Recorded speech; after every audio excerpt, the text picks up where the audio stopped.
Hello student, তোমরা যারা ক্যালকাটা ইউনিভার্সিটির আন্ডারে 5th সেমিস্টারের ছাত্রছাত্রী আছো এবং তোমাদের রাষ্ট্রবিজ্ঞান সাবজেক্টে অনার্স আছে, তোমাদের জন্য আজকের ক্লাসটা খুবই গুরুত্বপূর্ণ।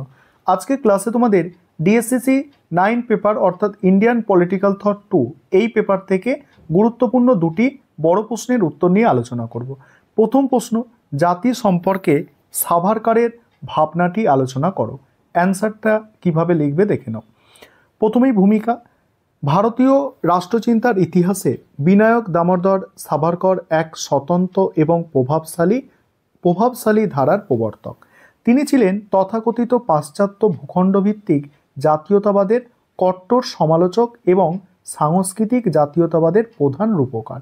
1923 সালে প্রকাশিত তার কালজয়ী গ্রন্থ হিন্দুত্ব, হু ইজ হিন্দুতে তিনি ভারতের জাতিসত্তার স্বরূপ বিশ্লেষণ করেছেন।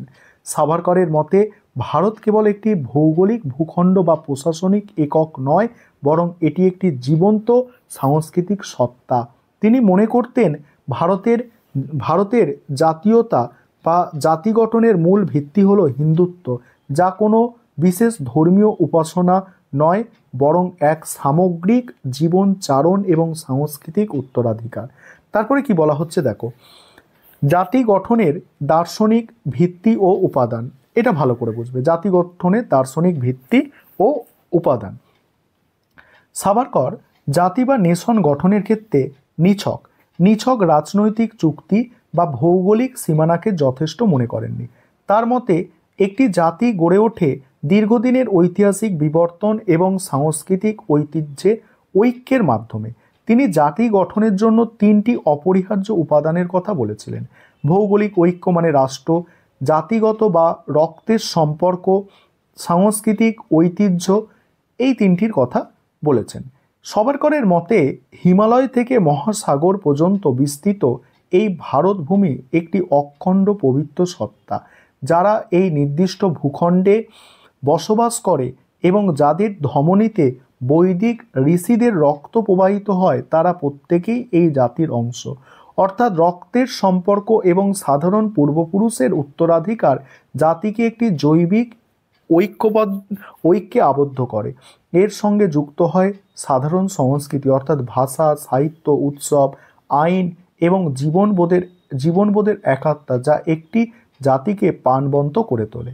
এবার হচ্ছে দেখো পিতৃভূ মানে পিতৃভূমি বা পুণ্যভূমি। পুণ্যভূর ধারণা জাতির নির্ণায়ক শর্ত এগুলো, ঠিক আছে। ফাদারল্যান্ড আর হচ্ছে দেখো হোলি ল্যান্ড, ঠিক আছে।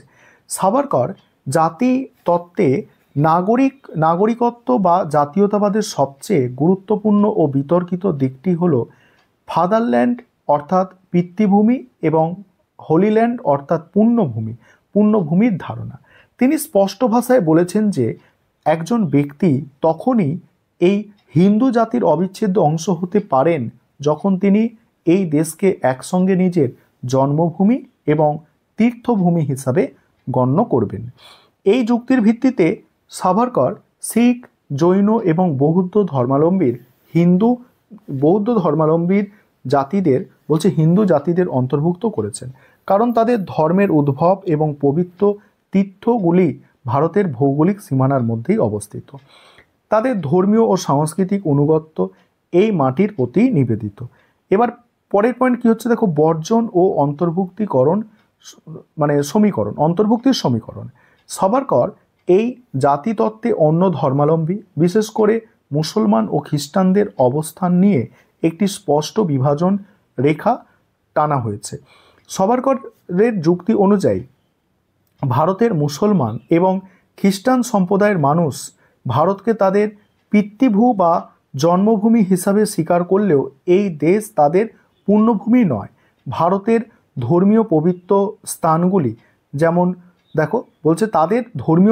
স্থানগুলি যেমন মক্কা, জেরুজালেম ভারতের বাইরে আরবের মাটিতে অবস্থিত। সাভারকর মনে করতেন এর ফলে তাদের আনুগত্য দ্বিধা বিভক্ত হতে বাধ্য এবং তারা মানসিক ও আত্মিকভাবে ভারতের প্রাচীন সংস্কৃতির সঙ্গে পুরোপুরি একাত্ম হতে পারে না। তাই তারা তার মতে তারা রাজনৈতিকভাবে রাষ্ট্রের নাগরিক হতে পারে, কিন্তু সাংস্কৃতিক অর্থে হিন্দু জাতির অন্তর্ভুক্ত হতে পারে না। এবারে বলা হচ্ছে দেখো উপসংহার। পরিশেষে বলা যায় সাভারকরের জাতি সংক্রান্ত ধারণাটি ছিল মূলত একচেটিয়া এবং সংস্কৃতি কেন্দ্রিক। তিনি কংগ্রেসের সর্বজনীন ও ধর্মনিরপেক্ষ জাতীয়তাবাদের ধারণাকে কৃত্রিম বলে প্রত্যাখ্যান করেছিলেন এবং তার পরিবর্তে হিন্দু রাষ্ট্র এর আদর্শ প্রচার করেছিলেন। তার এই তত্ত্বে ধর্ম, সংস্কৃতি এবং জাতীয়তাকে একাকার করে দেওয়া হয়েছে। সমালোচকদের মতে এই ধারণা ভারতের বহুত্ববাদী ঐতিহ্য ও ধর্মনিরপেক্ষ সংবিধানের পরিপন্থী। তথাপি আধুনিক ভারতীয় রাজনীতিতে জাতীয়তাবাদ বনাম সাংস্কৃতিক জাতীয়তাবাদ এর বিতর্কে সাভারকরের এই জাতির তত্ত্ব আজও অত্যন্ত প্রাসঙ্গিক এবং গভীর আলোচনার দাবি রাখে। এবার আজকে ক্লাসের দ্বিতীয় প্রশ্ন, বলেছি দুটো প্রশ্নই মোস্ট ইম্পর্টেন্ট প্রশ্ন আলোচনা করব। দ্বিতীয় প্রশ্ন দেখো, দ্বিতীয় প্রশ্ন হচ্ছে মোহাম্মদ আলী জিন্নাহর জাতি সম্পর্কিত ধারণা। দেখো প্রথমে ভূমিকা দিয়ে শুরু করবে, তার আগে একটা বিষয় তোমাদের বলি, তোমাদের জন্য অনলাইন কোচিং ক্লাস চলছে। তোমরা যারা পেড ব্যাচে অ্যাডমিশন নিতে ইচ্ছুক আছো, নিচে স্ক্রিনে যে নম্বর দেখতে পাচ্ছ এই নম্বরে যোগাযোগ করে তোমরা পেড ব্যাচে অ্যাডমিশন নিতে পারো। এবার এখানে ভূমিকা দেখো কি লিখবে। উপমহাদেশের রাজনীতিতে মোহাম্মদ আলী জিন্নাহ এক জটিল ও বহুমুখী ব্যক্তিত্ব। রাজনৈতিক জীবনের শুরুতে তিনি ছিলেন হিন্দু মুসলিম ঐক্যের অগ্রদূত এবং অখণ্ড ভারতের সমর্থক। সরোজিনী নাইডু একসময় তাকে হিন্দু মুসলিম ঐক্যের রাজদূত বলে অভিহিত করেছিলেন, কিন্তু 1930-এর দশকের শেষার্ধে এবং 1940-এর দশকে জিন্নাহর চিন্তাধারায় এক আমূল পরিবর্তন আসে। তিনি ধর্মকে ভিত্তি করে জাতির গঠনের এক নতুন সংজ্ঞা প্রদান করেছেন, যা ইতিহাসে দ্বিজাতি তত্ত্ব নামে পরিচিত। তার এই তত্ত্বই শেষ পর্যন্ত ভারত ভাগ এবং পাকিস্তান সৃষ্টির তাত্ত্বিক ভিত্তি রচনা করে। কি বলা হচ্ছে দেখো, চিন্তাধারার বিবর্তন, ঠিক আছে, ঐক্য থেকে পৃথক জাতিসত্তা। জিন্নাহর জাতি সংক্রান্ত ধারণাটি হঠাৎ করে উদ্ভূত হয়নি, বরং এটি ছিল দীর্ঘ রাজনৈতিক অভিজ্ঞতার ফল। প্রথম জীবনে তিনি বিশ্বাস করতেন যে সাংবিধানিক রক্ষা কবচ এবং রাজনৈতিক বোঝাপড়ার মাধ্যমে হিন্দু মুসলমান উভয় সম্প্রদায় একই রাষ্ট্রে শান্তিপূর্ণভাবে বসবাস করতে পারে। কিন্তু 1928 সালের নেহরু রিপোর্ট, 1937 সালের কংগ্রেসের ব্যাপক সাফল্যের পর জিন্নাহ অনুভব করে যে অখণ্ড ভারতে গণতান্ত্রিক কাঠামোতে মুসলমানরা চিরস্থায়ীভাবে সংখ্যালঘু হয়ে থাকবে।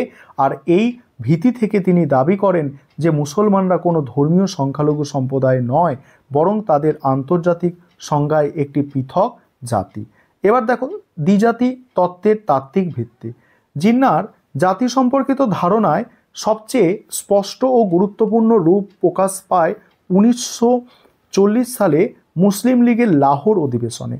তার সভাপতির ভাষণে তিনি দ্বিজাতি তত্ত্বের ব্যাখ্যা দিয়েছেন। হিন্দু ধর্ম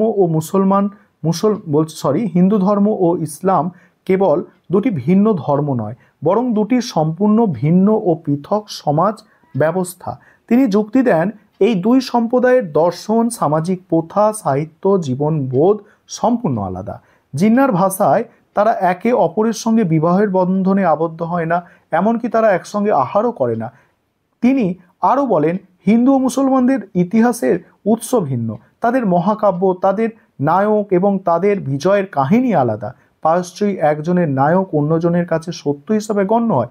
সুতরাং দুটি ভিন্ন সভ্যতাকে একটি একক রাষ্ট্রের একক রাষ্ট্রের জোয়াল দিয়ে বেঁধে রাখলে তা অসন্তোষ ও ধ্বংস ডেকে আনবে। তারপরে কি বলা হচ্ছে দেখো, পরের পয়েন্টে কি বলা হচ্ছে, বলা হচ্ছে সংখ্যাগরিষ্ঠের শাসন বনাম আত্মনিয়ন্ত্রণের অধিকার। জিন্নাহর জাতির তত্ত্বে গণতন্ত্রের পাশ্চাত্য ধারণার তীব্র সমালোচনা লক্ষ্য করা যায়। তিনি মনে করতেন ভারতের মতো বৈচিত্র্যপূর্ণ দেশে পশ্চিমা ধাঁচের সংসদীয় গণতন্ত্র অচল, কারণ ভারতের গণতন্ত্রের অর্থ হলো সংখ্যাগরিষ্ঠ হিন্দু শাসন এবং সংখ্যালঘু মুসলমানদের উপর আধিপত্য বিস্তার। জিন্নাহ ঘোষণা করেন যেহেতু মুসলমানরা একটি পৃথক জাতি, তাই তাদের নিজস্ব বাসভূমি, নিজস্ব ভূখণ্ড, নিজস্ব রাষ্ট্র বা হোমল্যান্ড থাকা অবিচ্ছেদ্য অধিকার রয়েছে। অর্থাৎ তার মতে জাতি সত্তার প্রধান নির্ণায়ক হলো ধর্মীয় ও সাংস্কৃতিক স্বাতন্ত্র্য, আর এই স্বাতন্ত্র্য রক্ষার জন্যই পৃথক সার্বভৌম রাষ্ট্রের প্রয়োজন। এবার তোমরা উপসংহারটা দেখে নাও। এই ছিল আজকে গুরুত্বপূর্ণ দুটি প্রশ্নের উত্তর। আমাদের সপ্তাহে 3 দিন করে এরকম ক্লাস থাকে। তোমরা যারা পেড ব্যাচে অ্যাডমিশন নিতে ইচ্ছুক যোগাযোগ করো। এছাড়া আমাদের প্রতি সপ্তাহে 1 দিন করে লাইভ ক্লাস হয়, মক টেস্টের ব্যবস্থা আছে, সমস্ত কিছু আছে। বহু ছাত্রছাত্রী ক্লাস করছে এবং তোমরা যারা ইচ্ছুক ছাত্রছাত্রী যত তাড়াতাড়ি পারো তোমরা অ্যাডমিশনটা নিয়ে নাও।